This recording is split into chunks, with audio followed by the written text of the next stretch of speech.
நெல்லிக்காயை வாங்கிக்கோங்க. நாட்டு நெல்லிக்காயாக நல்லா பெரிய பெரிய நெல்லிக்காய் நாட்டு நெல்லிக்காயாக இருக்கும். வாங்கிட்டு அதை என்ன பண்ணுறீங்க அப்படின்னாக்கா இட்லி பானையில் வச்சு நல்லா அவிச்சிடுங்க. அதுக்கப்புறம் நல்லா குட்டி குட்டியாக கட் பண்ணி போட்டு நிழல்லையே வச்சு உலர்த்துங்க. உலர்த்தி எடுத்துட்டு நல்லா கொஞ்சம் ஒரு நாள் வெயிலில் வச்சிங்கன்னா நல்ல முருகலாக காஞ்சிரும். அதன் பிறகு என்ன பண்ணுறீங்க அப்படின்னா அதை அரைச்சி பொடி பண்ணிக்கோங்க.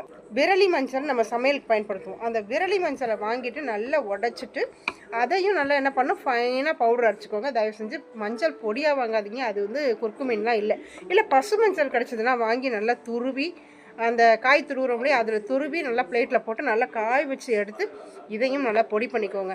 இப்போது 1/4 கிலோ அளவுக்கு பவுட்ரு வந்து நெல்லிக்காய் பவுட்ரு இருக்குன்னா அதில் பாதி அளவுக்கு மஞ்சள் எடுத்துக்கோங்க. இந்த மஞ்சள் தூள் எடுத்துக்கோங்க. ரெண்டுத்தையும் நல்லா மிக்ஸ் பண்ணி கலந்து வச்சுக்கோங்க.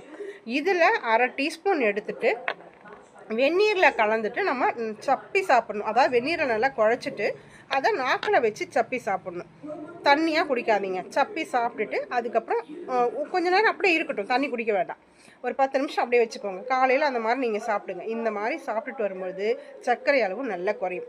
ரெண்டாவது, நீங்கள் எப்போ சாப்பிட்டாலுமே காலை உணவு, மதிய உணவு, இரவு உணவு சாப்பிட்டு முடித்து 5 நிமிஷம் தான் நீங்கள் உட்காந்துருக்கணும். அதுக்கு பிறகு ஒரு 10 நிமிஷம் ஒரு மிதமான நடை கண்டிப்பாக இருக்கணும்.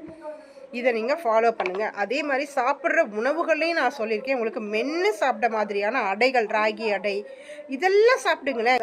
குதிரைவாளி, கம்பு, கேழ்வரகு, வரகரிசி, சாமை இந்த மாதிரி உணவுகளை நீங்கள் எடுத்துகிட்டு வரும்பொழுது சர்க்கரை அப்படிங்கிறதே உங்கள் பக்கத்தில் வராது.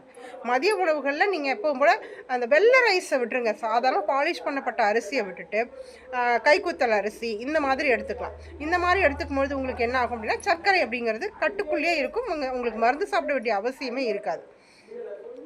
அதே மாதிரி எல்லாருக்குமே சொல்கிறது இன்றைக்கி வந்து கணையம் சூடாகிறதுனால, கல்லீரல் சூடாகிறதுனால நமக்கு உடம்புல பிரச்சனை ஏற்படுது. அப்போ சூட்டை குறைக்கிறதுக்கு எண்ணெய் குளியல் அவசியமாக பண்ணுங்கள்.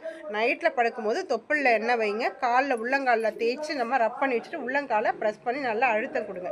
இதெல்லாம் பண்ணும்பொழுது கண்டிப்பாக சர்க்கரை அப்படிங்கிறது உங்கள் பக்கம் எட்டி கூட பார்க்காது, ஓடி போயிடும்.